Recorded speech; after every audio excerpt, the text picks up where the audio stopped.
En espérant que vous portez à merveille, direction l'Algérie avec la kesra mehchia, kesra farci, avec très peu d'ingrédients, semoule, eau, levure, sel, farci, oignon et de la tomate. Dans une poêle, mettez de l'huile d'olive ou de l'huile neutre, émincez de l'oignon, ajoutez de la tomate. Si la tomate est fraîche, la faire cuire une dizaine de minutes dans de l'eau bouillante, puis retirer la peau et ensuite la mixer. Pour les épices, sel, poivre, paprika et du sucre pour enlever l'acidité de la tomate. Pour la kesra, mettez dans un verre une petite cuillère à café de levure boulangère, une petite cuillère à café de sucre, un peu d'eau tiède, remuez et laissez poser une dizaine de minutes. Dans un saladier, mettez 600 g de semoule extra fine, pour moi, mais vous pouvez utiliser n'importe quelle semoule, fine, moyenne ou extra fine. Ajoutez 8 g de sel et 50 g d'huile. J'ai utilisé de l'huile d'olive, mais vous pouvez utiliser de l'huile neutre. Sablez 2 petites minutes, puis ajoutez la levure. Puis ajoutez de l'eau tiède en plusieurs fois. J'ai utilisé 300 g d'eau tiède environ. Il faut savoir que si vous utilisez de la semoule moyenne ou fine, ce ne sera pas la même quantité d'eau. Et cette étape, vous pouvez utiliser le pétrin. Déposez la pâte sur le plan de travail, puis pétrir 2 petites minutes. Pour obtenir une pâte très souple et qui colle très peu aux mains.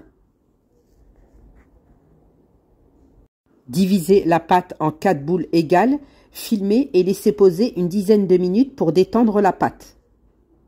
Farinez légèrement le plan de travail, étalez la première boule d'une épaisseur très fine. Pour la farce, il me restait un poivron, je l'ai ajouté à l'oignon et à la tomate.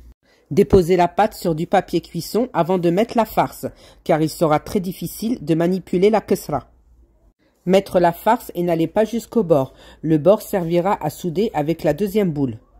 Prenez la deuxième boule, farinez légèrement le plan de travail et étalez sur une fine épaisseur. Je vous montre l'épaisseur de la pâte. Déposez la deuxième pâte, puis soudez comme sur la vidéo. Pour la cuisson, le feu un peu plus de la moitié, la poêle doit être chaude. Vous pouvez utiliser une plancha ou bien une poêle à crêpes. Déposez la kesra, attendre une quarantaine de secondes avant de retirer le papier cuisson. Surveillez la cuisson du dessous, puis retournez-la et la cuire sur les deux faces. Et répétez l'opération avec la deuxième kesra. Et pour la deuxième kesra, je l'ai soudée à l'aide d'une fourchette.